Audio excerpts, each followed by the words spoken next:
Hello and good afternoon, I'm Neil from Bath Cars, and today's car is the little Polo, VW Polo 1.2 3-cylinder engine, this one. And it drives very well actually, little 3-cylinder motor. They do crack on quite nicely. It's about 64 brake horsepower I think out of this, maybe even a splash more from the 1.2, but it's sort of a common thing now, these little 1200 little 3-cylinder engines. You don't need all the 4 cylinders in a smaller motor. So 3-cylinder engine, 03 registration, in the silver, 2 owners from new. Good long MOT on this car. It is until I think about May next year, but we'll look through this history and documents in a short while. Just running around the outside of it, you'll see that there are some scrapes in this rear corner. So just in the locality on the side here, a few little scrapes and marks, a gouge or 2 on the back bumper, which has been touched in. Doesn't look too bad, but it is there, and it's obviously not quite perfection.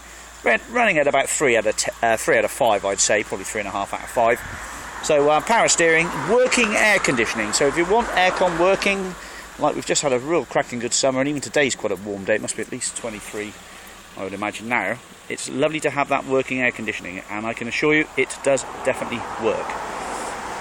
There is history in manuals and 2 keys with it, and apart from that little bit of scraping to the bumper there on the rear passenger side, and also a very light scratch that runs down here, which is pretty light actually. But again, you know, with the 100,000 miles and the 10-year-old, it's really not that much of a problem. It's very likely to go to a car. This car is going to go to somebody who's just a first-time driver, or a younger person who generally wants something, and they probably will knock it. So it's not the end of the world. But we can describe the headlights as being immaculate. So the glass, well, not the glass, but the Perspex headlights are in perfect condition, which is unusual because most of the Perspex tends to go and fade. So you've got a good, nice set of front headlights on it.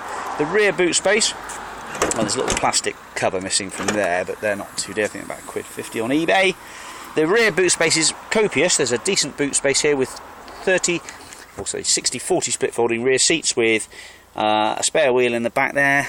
Looks like it's been on the car at some point, and there's a toolkit in there as well. High level brake light, rear wash wiper, heated rear screen. Let's run around the tyres then. So what have we got here? We've got a tyre that is probably about half worn. It's Continental. This one here looks like a Budget. I don't think there's any branded name. Firestone, and he's just about half worn as well. Very few, but hardly any stone chipping to the front lead edge of the bonnet, and the glass looks all good as well on the windscreen. It's got these new type of rubbery wiper blades as well. I say they're new, they're not metal framed. They don't scratch the glass. This is a Budget, but a bit better than half worn. That one's got a fair bit to go in it. It's probably the best tyre so far. And this one on the back here is a Budget, and he's just about half worn. I think I've done that one anyway. So you've got no spends to make on tyres, just that bit of bodywork if you want it tidied up. There are mud flaps all around the car as well. A little bit of degradation to the rubber on the aerial, but that's not too much of a worry. What we'll do is we're going to have a look at the service history in a moment.